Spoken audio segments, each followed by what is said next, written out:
Book 13, chapters 21 through 29. Chapter 21. And thus, in thy word, it was not the depth of the sea, but the earth, separated from the brackishness of the water, that brought forth, not the creeping and the flying creature that has life, but the living soul itself. And now this soul no longer has need of baptism, as the heathen had, or as it did when it was covered with the waters. And there can be no other entrance into the kingdom of heaven, since thou hast appointed that baptism should be the entrance. Nor does it seek great miraculous works by which to buttress faith. For such a soul does not refuse to believe unless it sees signs and marvels, now that the faithful earth is separated from the waters of the sea, which have been made bitter by infidelity. Thus, for them, tongues are for a sign, not to those who believe, but to those who do not believe. And the earth, which thou hast founded above the waters, does not stand in need of those flying creatures which the waters brought forth at thy word. Send forth thy word into it by the agency of thy messengers. For we only tell of their works, but it is thou who dost the works in them, so that they may bring forth a living soul in the earth. The earth brings forth the living soul because the earth is the cause of such things being done by thy messengers, just as the sea was the cause of the production of the creeping creatures having life, and the flying fowl under the firmament of heaven. The earth no longer needs them, although it feeds on the fish which was taken out of the deep, set out on that table which thou preparest in the presence of those who believe.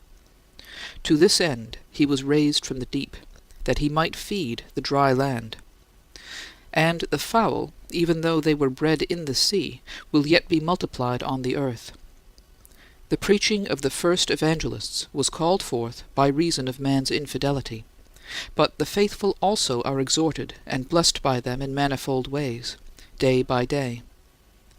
The living soul has its origin from the earth, because only to the faithful is there any profit in restraining themselves from the love of this world, so that their soul may live to thee. This soul was dead while it was living in pleasures that bear death in them, whereas thou, O Lord, art the living delight of the pure heart. Now, therefore, let thy ministers do their work on the earth, not as they did formerly in the waters of infidelity, when they had to preach and speak by miracles and mysteries and mystical expressions, in which ignorance, the mother of wonder, gives them an attentive ear, because of its fear of occult and strange things. For this is the entry into faith for the sons of Adam who are forgetful of thee, who hide themselves from thy face, and who have become a darkened abyss. Instead, let thy ministers work even as on the dry land, safe from the whirlpools of the abyss. Let them be an example unto the faithful by living before them and stirring them up to imitation. For in such a setting men will heed, not with the mere intent to hear, but also to act. Seek the Lord, and your soul shall live, and the earth may bring forth the living soul. Be not conformed to this world. Separate yourselves from it. The soul lives by avoiding those things which bring death if they are loved. Restrain yourselves from the unbridled wildness of pride, from the indolent passions of luxury, and from what is falsely called knowledge. Thus may the wild beast be tamed, the cattle subdued, and the serpent made harmless. For in allegory these figures are the motions of our mind, that is to say, the haughtiness of pride, the delight of lust, and the poison of curiosity are motions of the dead soul, not so dead that it has lost all motion, but dead because it has deserted the fountain of life, and so has been taken up by this transitory world and conformed to it. But thy word, O God, is a fountain of life eternal, and it does not pass away. Therefore this desertion is restrained by thy word when it says to us, "Be not conformed to this world," to the end that the earth may bring forth a living soul in the fountain of life, a soul disciplined by thy word, by thy evangelists, by the following of the followers of thy Christ. For this is the meaning of after his kind. A man tends to follow the example of his friend. Thus he, Paul, says, "Become as I am, because I have become as you are. Thus in this living soul there shall be good beasts, acting meekly. For thou hast commanded this, saying, Do your work in meekness, and you shall be loved by all men. And the cattle will be good, for if they eat much, they shall not suffer from satiety.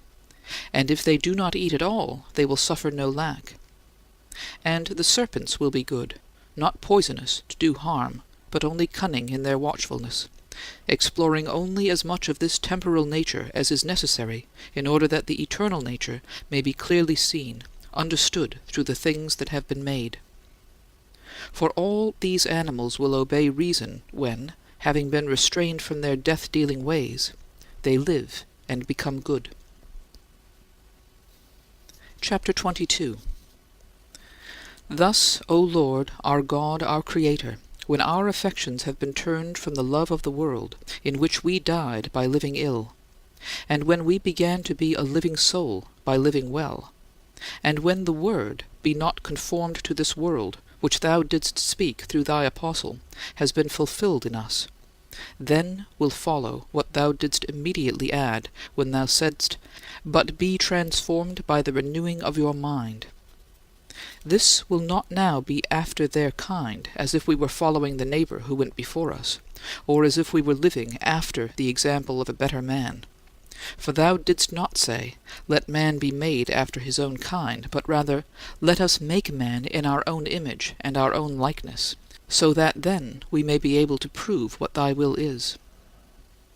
This is why thy minister, begetting children by the gospel so that he might not always have them babes, whom he would still have to feed with milk and nurse as children, this is why he said, Be transformed by the renewing of your minds, that you may prove what is the good and acceptable and perfect will of God. Therefore thou didst not say, Let man be made, but rather, Let us make man. And thou didst not say, After his kind, but after our image and likeness.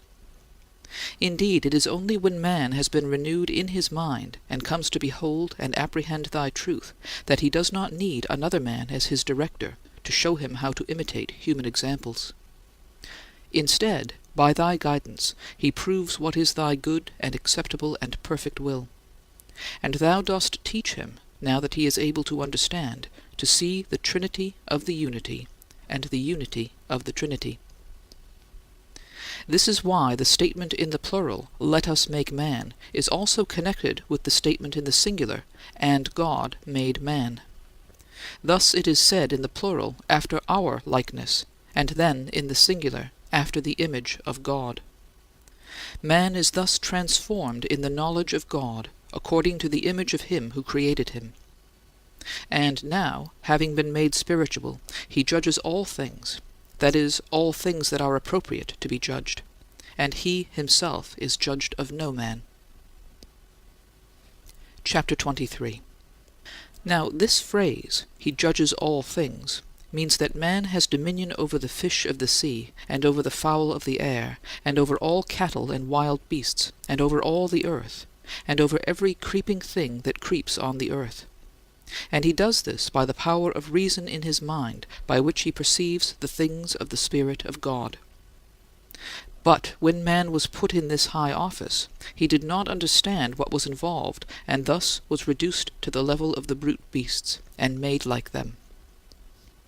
Therefore, in thy church, O our God, by the grace thou hast given us, since we are thy workmanship, created in good works, not only those who are in spiritual authority, but also those who are spiritually subject to them, thou madest man male and female.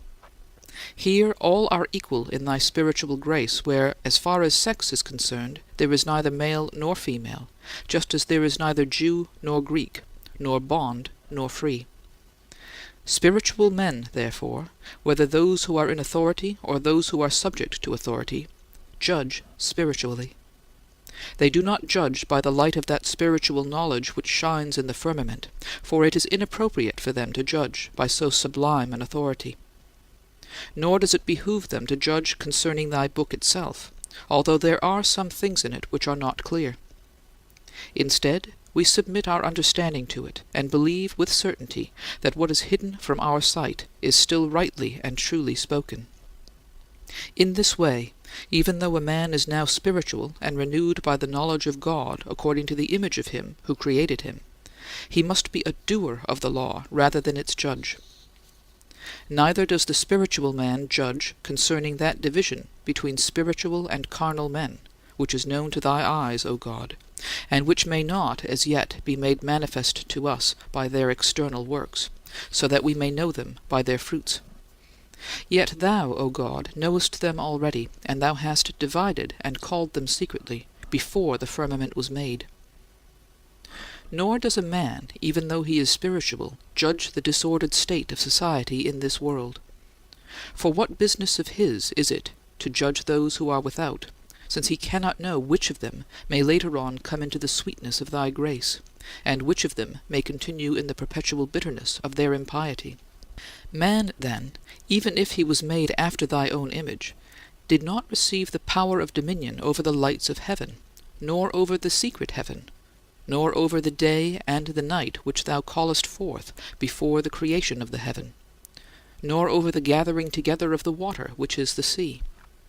Instead, he received dominion over the fish of the sea and the fowls of the air, and over all cattle and all the earth, and over all creeping things which creep on the earth.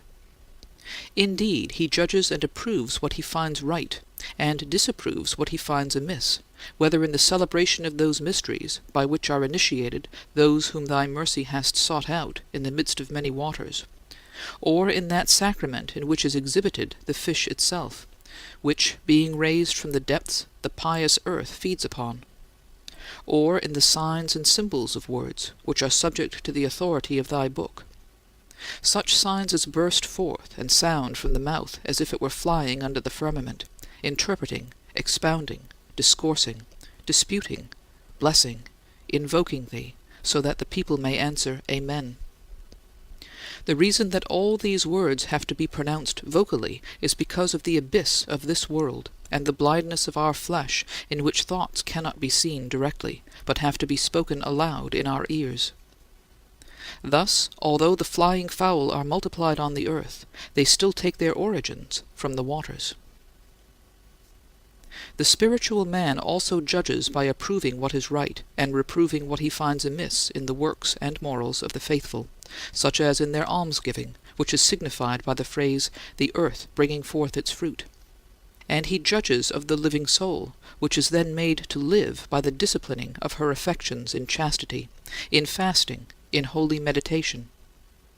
And he also judges concerning all those things which are perceived by the bodily senses.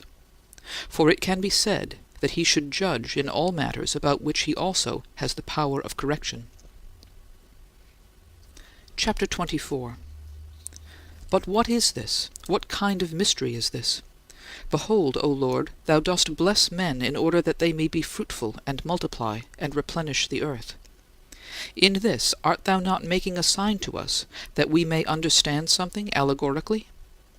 Why didst thou not also bless the light, which thou callest the day, nor the firmament of heaven, nor the lights, nor the stars, nor the earth, nor the sea? I might reply, O our God, that thou, in creating us after thy own image, I might reply that thou didst will to bestow this gift of blessing upon man alone, if thou hadst not similarly blessed the fishes and the whales, so that they too should be fruitful and multiply and replenish the waters of the sea, and also the fowls, so that they should be multiplied on the earth. In like fashion I might say that this blessing properly belonged only to such creatures as are propagated from their own kind, if I could find it given also as a blessing to trees and plants and the beasts of the earth. But this increase and multiply was not said to plants or trees or beasts or serpents, although all of these, along with fishes and birds and men, do actually increase by propagation and so preserve their species. What then shall I say, O truth, O my life? That it was idly and vainly said? Surely not this, O Father of piety. Far be it from a servant of thy word to say anything like this.